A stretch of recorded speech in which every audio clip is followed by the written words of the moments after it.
habaib, beberapa kiai, beberapa orang-orang yang nggak setuju dengan statement-statement saya, beberapa orang-orang yang benci sama saya. Tidak ada satupun yang mampu merobohkan pendapat saya. Iya, kesimpulannya, selama belum ada belum ada sebuah keilmuan yang mengatakan bahwa Ba'alwi itu menyambung ke Rasulullah dengan sanad-sanad yang sikoh, yang dipercaya, maka sampai detik ini statusnya adalah terputus. Jadi kitab-kitab yang dikatakan mereka bahwa ada sebuah karya tulis yang mengatakan menyambung, setelah saya cek itu kitab-kitab palsu, itu kitab-kitab buatan ini. Itu bukan kitab abad keempat, bukan, itu buatan, itu barusan dicetak zaman-zaman kemarin ini. Jadi iya, gimana Kiai? Kenapa ulama-ulama dulu setelah Mbah Maimun tidak menganut kira-kira tipe niku Pak Kiai? Karena Mbah Maimun tidak meneliti. Tidak ada satupun kajiannya Romo Yai Maimun Jubair meneliti tentang silsilah Ba'alwi. Carikan. Iya, Husnudon. Jadi begini Pak Yai. Ada orang sholat, di bajunya ada warna coklat. Orangnya kan nggak ngerti itu coklat apa temblek lincung, apa kotoran ayam, nggak ngerti. Pada akhirnya dia husnudon. Kira-kira di waktu ada orang husnudon, kalau warna coklat itu adalah coklat, kira-kira sholatnya batal nggak? Iya. Nah, tapi kalau ada orang sudah tahu jelas, setelah dicium toh baunya bau temblek lincung, ngerti positif kalau itu temblek lincung atau kotoran apa itu ayam, kira-kira bermakmum sama orang itu batal nggak? Batal Pak Kiai. Sehingga orang seperti saya atau seperti Kiai Iman atau seperti kiai-kiai yang lain kok masih mempercayai bahwa Ba'alwi adalah dzurriyyati Rasul, maka dosa mereka. Haram, karena sudah tahu. Seperti contoh panjenengan sudah tak terangkan seperti ini, sampai sudah tak jelasin bahwa nasab Ba'alwi itu terputus dengan klaimnya Syekh Ali Sakran yang mengatakan bahwa silsilah beliau itu nyambung ke Rasulullah lewat Ubaidillah. Panjenengan sudah tak terangkan, tapi panjenengan tetap apa itu husnudon, maka husnudon dari panjenengan salah, itu sudah diberitahu kok, tetap husnudon. Terus kayak juga belum membahas sama sekali Pak Kiai. Olehnya belum membahas karena Gus Bah itu tidak meneliti nasab. Gus Kausar belum meneliti nasab. Gus Miftah tidak meneliti nasab. Kalau beliau melakukan seperti yang apa aku lakukan, pasti dia akan seperti saya. Sebagaimana ada perempuan, menurut orang banyak mengatakan gak cantik, tapi saya teliti perempuan itu, masya Allah, aduhai gitu. Jadi saya jatuh cinta sama perempuan, walaupun semua orang mengatakan perempuan jelek kok dicintai gitu. Lalu saya mengatakan, wahai para pembenci-pembenciku, apabila engkau saya pinjamin mata kepala dan mata hatiku, tentu kau akan melakukan seperti apa yang aku lakukan. Percaya nggak Pak Yai? Iya percaya. Lah ya. Jadi apa itu di waktu Imam Malik beristihad bahwa menyentuh wanita tidak batal, maka apabila ada seorang lelaki menyentuh istrinya, batal nggak menurut Imam Malik? Enggak batal. Kemudian setelah Imam Syafi'i beristihad, meneliti dari sekian banyak ayat Quran, meneliti sekian banyak hadis, dan juga beliau mengikuti fatwa-fatwa ulama-ulama yang lain. Kemudian beliau punya istihad bahwa menyentuh perempuan, menyentuh istri adalah batal. Kira-kira orang yang mengikuti madhabnya Imam Syafi'i batal nggak? Persis seperti orang yang beristihad bahwa sanad Ba'alwi seperti saya istihad, maka statusnya adalah batal mungkote. Adapun Gus Bah tidak komentar karena Gus Bah tidak meneliti. Seumpamanya Gus Bah meneliti dari semua kitab dan meneliti keberadaan Habib-Habib, aku yakin mereka melakukan seperti yang kami lakukan. Iya Kiai. Berapa kitab telitinya Pak Kiai? Apanya? Berapa kitab diteliti? Banyak kitab, baik kitab-kitab Ba'alwi atau kitab-kitab Kiai Iman atau kitab-kitab yang nyeleneh. Banyak kitab yang kami teliti. Saya ini orangnya sering belajar. Iya, iya, iya. Saya kalau di kamar berarti belajar. Iya, iya. Jadi apa itu dari hasil penelitian saya dan habaib atau kiai-kiai yang mendebat saya, pembenci yang mendebat saya, sampai detik ini belum ada yang mampu merobohkan pendapat saya. Bagaimana Syekh Ali Sakron mengklaim kalau dirinya Dzurriyyati Rasul, sementara beliau itu mengatakan bahwa dirinya itu mutasil sama Rasulullah itu lewat Ubaidillah. Tidak ada satu kitab pun, manuskrip satu pun yang mengatakan bahwa Ubaidillah ini adalah putra Sayyid Ahmad. Semua kitab-kitab yang ada mengatakan bahwa Sayyid Ahmad anaknya cuma 3 saja, Sayyid Muhammad, Sayyid Ali, dan Sayyid Husain. Tidak punya anak yang namanya Ubaidillah. Lagi pula Ubaidillah itu adalah gembong, pembunuh, pembantai Dzurriyyati Rasul. Mana mungkin ada orang memberi nama anaknya dengan nama orang yang pernah membantai keluarga mereka? Nggak mungkin. Wong Rasulullah itu ada orang yang benci sama Rasulullah, bahkan tidak percaya dengan ajaran Rasulullah, bahkan sering menyakiti Rasulullah. Namanya Abu Jahal, Abu Lahab. Apakah Rasulullah memberi nama anak dan cucu-cucu mereka dengan Abu Jahal dan Abu Lahab? Tidak.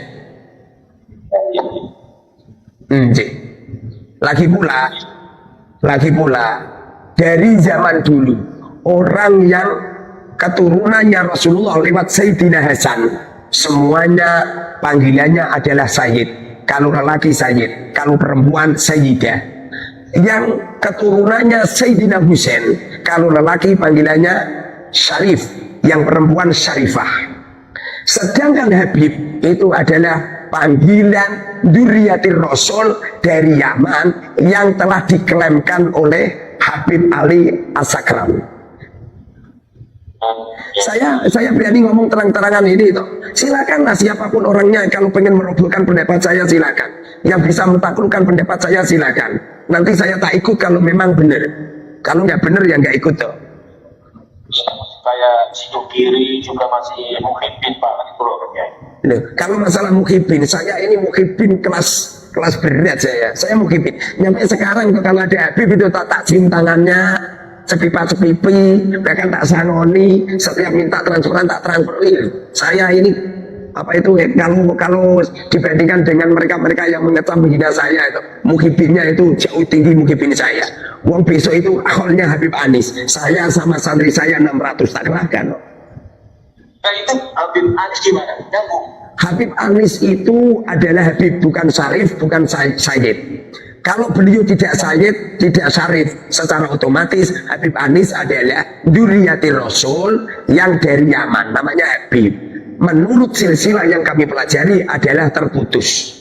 Saya mengatakan Habib Anis sanadnya terputus, itu hanya sekedar terputus sanad silsilah, bukan terputus sanad keilmuan. Kalau sanad keilmuan, siapapun orangnya tetap kami hormati dan kami ikuti. Ya, artinya Habib Anis itu Habib nyambung. Habib Anis adalah Habib Dzurriyyati Rasul yang lewat jalur Ubaidillah. Kalau menurut Syekh Ali Sakron dan ulama-ulama yang mengikuti pendapat beliau, ya nyambung. Kalau menurut Muharrar Hudori Demak, ya nggak nyambung. Ya, kalau nggak nyambung, kenapa sampai masih ini mengaku Habib kepada beliau? Karena Habib itu adalah Dzurriyyati Rasul yang dari Yaman, namanya Habib. Tapi kalau Dzurriyyati Rasul yang selain Yaman, namanya Syarif atau Sayyid.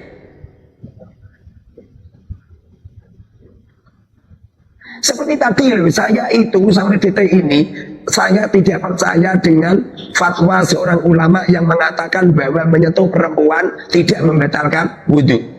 Saya mengikuti pendapat seorang ulama yang mengatakan menyentuh perempuan membatalkan wudhu.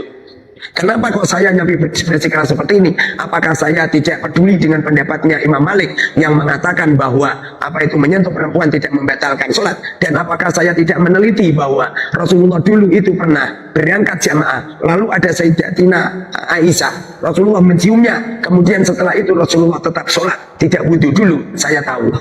Kenapa saya tidak mengatakan batal? Sebab Rasulullah itu adalah manusia basarun nakal basar, manusia yang tidak seperti normalnya manusia biasa. Beliau mempunyai min khosaisil anbiya, punya kekhususan.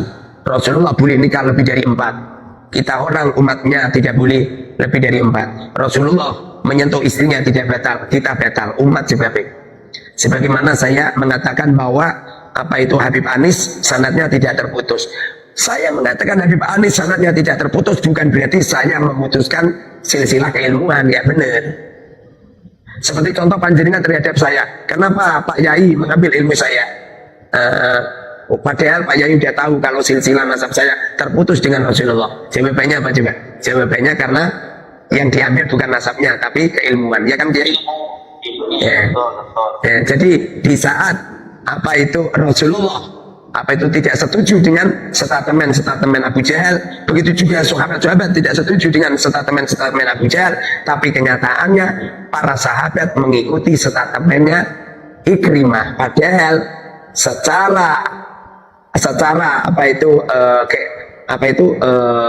keberadaan Abu Jahal mereka itu telah jelek-jelekin Rasulullah dan lain sebagainya. Tapi kenyataannya sahabat juga mengikuti pendapat-pendapatnya Ikrimah, karena Ikrimah ini adalah seorang sahabat dan pendapat-pendapat Ikrimah dan lain sebagainya ini termasuk bagian daripada sahabat yang taat kepada Allah dan keilmuannya bagus. Oke. Ada yang ditanyakan lagi, Kiai?